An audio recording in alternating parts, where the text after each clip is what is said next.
Pagigising lang namin and magpre-prepare ako ng breakfast namin ng asawa ko. Samahan niyo ako. Magluluto ako ng lokban longganisa. Ayan. Nabili namin to sa Asian market. And then yung leftover namin fried rice. And then adobo. Longganisa.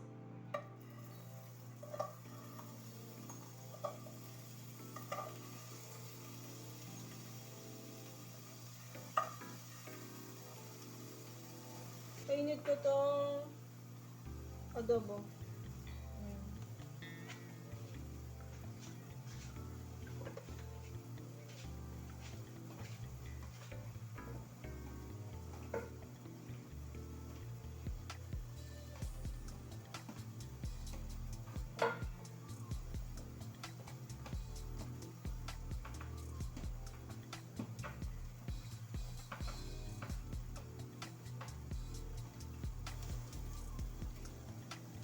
Favorite ko to. Favorite na yun ng asawa ko.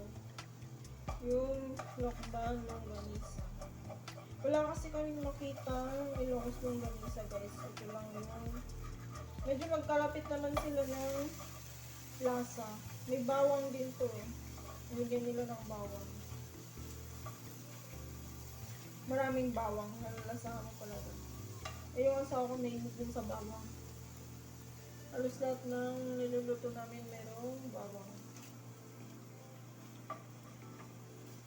Pag-usapan natin mamaya kung paano ako nakapunta dito sa Amerika.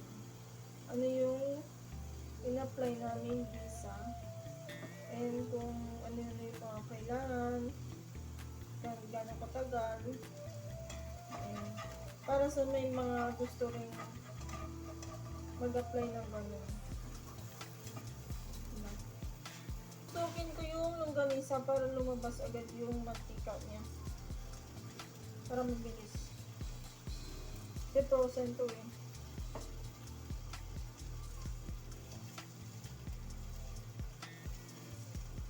Pasok na naman sa work yung asawa ko. And guys, mag-suggest na kayo ng mga pwedeng ipabaon. Nahirapan ako mag-isip. Struggles to. Kung ano yung papabaon ko sa asawa ko. Hindi ko alam. Kasi sa atin naman, itlog,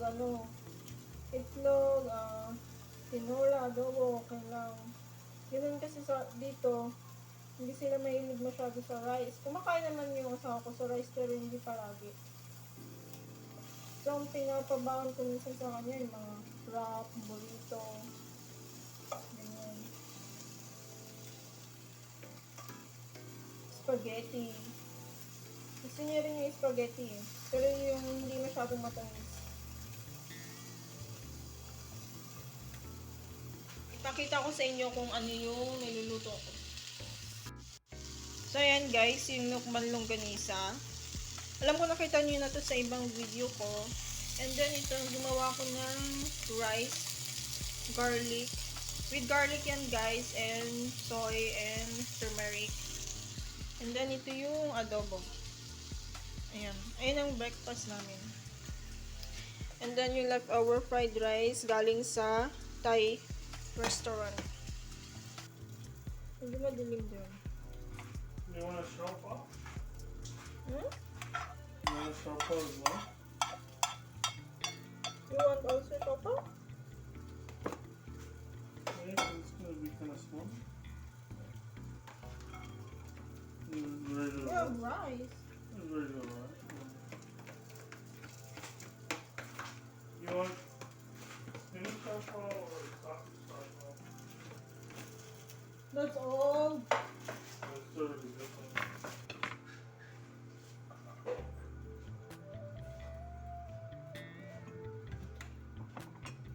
Longganisa. Yes. Yeah.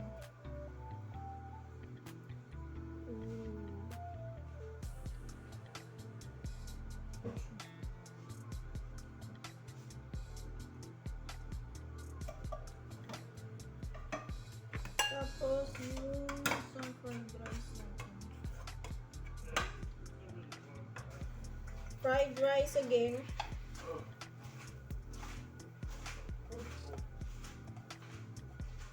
Another fried rice.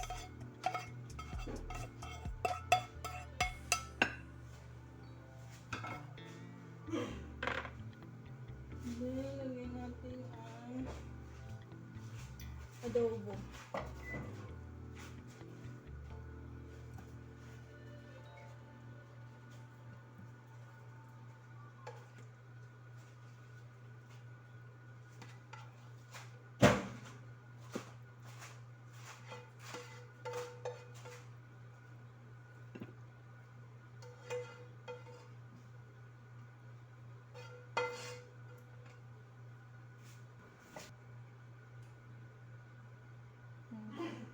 Kita nyo ba? It's,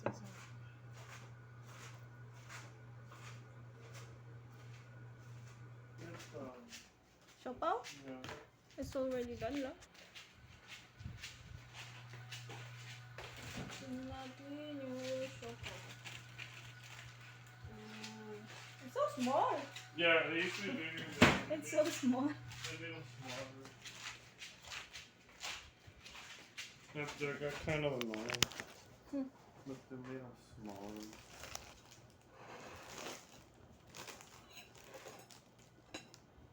Oh, it's hot. Ooh, it looks so nice. It's really good. They used to buy these and have them for lunch. This one and the barbecue chicken one are like the best ones. Oh, so hot. You wanna try it first? Yeah. Oh, it's hot though. Cheers. Cheers. You're gonna find it's gonna taste like It has tomato inside now. more. Cheesy. What's this pizza? Pizza siopaw? It's a pizza siopaw. It's really good. Tastes like pizza lang. Yeah. Yeah. It's really good. Mm-hmm.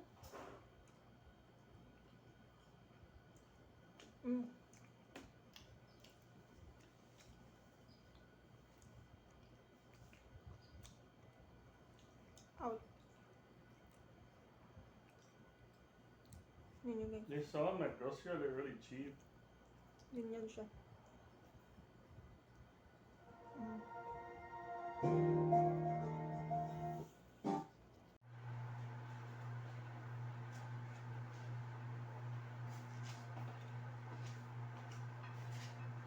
Nagugas ako, guys.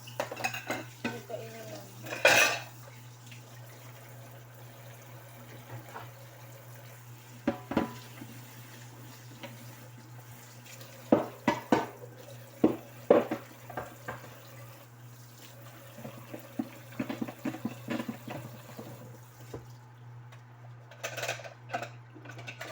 Yun na nga mga madam, pag-usapan natin yung about sa visa. Kung ano ba yung in-apply namin visa para makapunta ako dito sa US. So, ang in-apply ng asawa ko noon is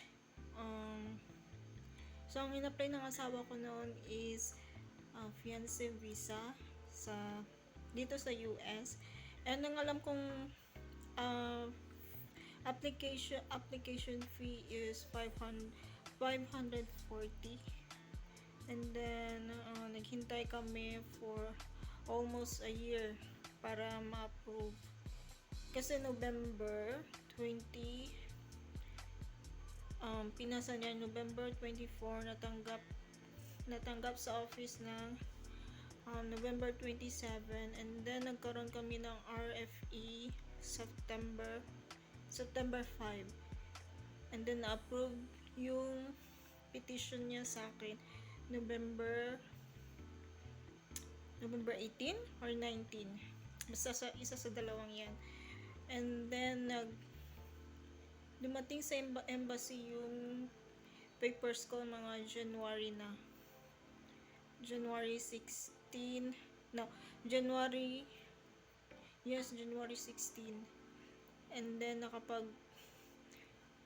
nakapag-book ako agad that day ng schedule ko for interview ng February 18. And then, nag-biometrics ako. Dalawa pala yun, guys. Schedule for biometrics and then schedule for interview. Yung biometrics ko, February 1 siya. And then, yung interview ko is February 18. And then, dapat dyan, before ng interview mo, meron ka ng medical. So, nag-medical ako. Naka-schedule ako for medical ng February 3. Pero, nagkasakit ako noon. Guys. Kaya, nireschedule ko siya ng February 14. So, ilang days lang yung agwat, guys, no? So, natatakot ako nun. Baka magkaroon ako ng lahat ng kinakatakutan ng mga nagme-medical, yung sputum. So, hindi naman. Kasi, uminom ako ng mga herbal before that medical. And then, nag-vitamins din talaga ako. Pinaghandaan ko siya. So, after ng interview, more than a month yung hinintay ko, guys, bago ma-release yung visa. And then, nag-flight ako dito siguro mga April 12. Hindi, April 11 sa Pinas. So, ayun, guys. Yun yung timeline nung K1 visa journey ko. So, ang in-apply ng asawa ko is fiancé visa and ang fee is 540. Bayad mismo ng visa is 265 or 295, mga ganyan, guys. Hindi ko na sure, pero sa Philippine money noon 4,600. Yan. Tapos yung medical is 28,600 din yung bayad. Iba pa yung transportation, guys. So ayun, yung mga expenses mo, 'di ba? Syempre, ang may gastos lahat nun, guys, yung asawa ko. So, very thankful ako sa asawa ko kasi siya, provider talaga siya.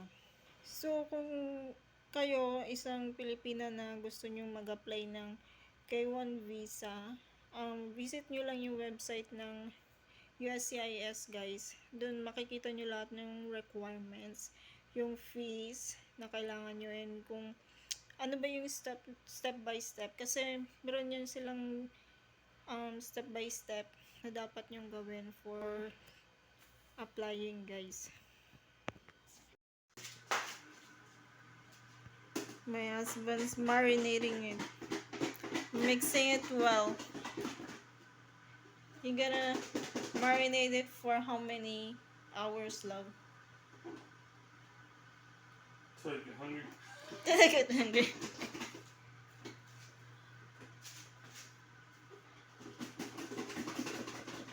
Mix. Shake. You put a lot of garlic. And pepper. Banchan? Just two? Yeah, because if I put one, I'm gonna have to do it again anyway. So.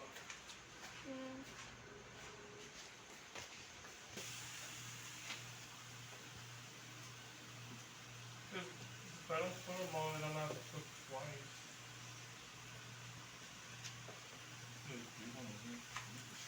It's gonna shrink. They don't really shrink that much. Yeah.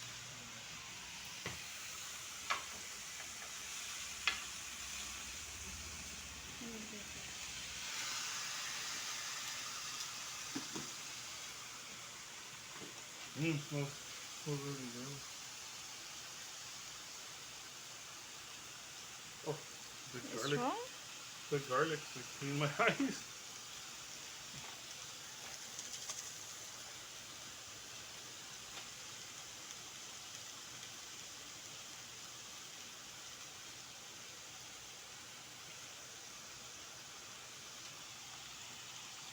Oh, you smell the kimchi? Good. Let's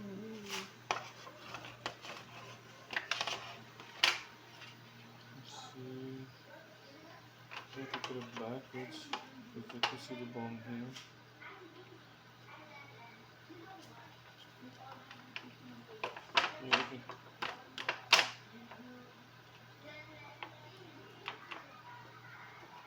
It's good, no? Mm-hmm. Yeah. It's pretty nice. You didn't see your data tomorrow? It's not that hot. No, no, more.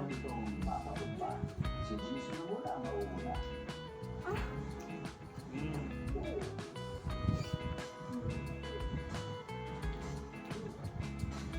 Mm.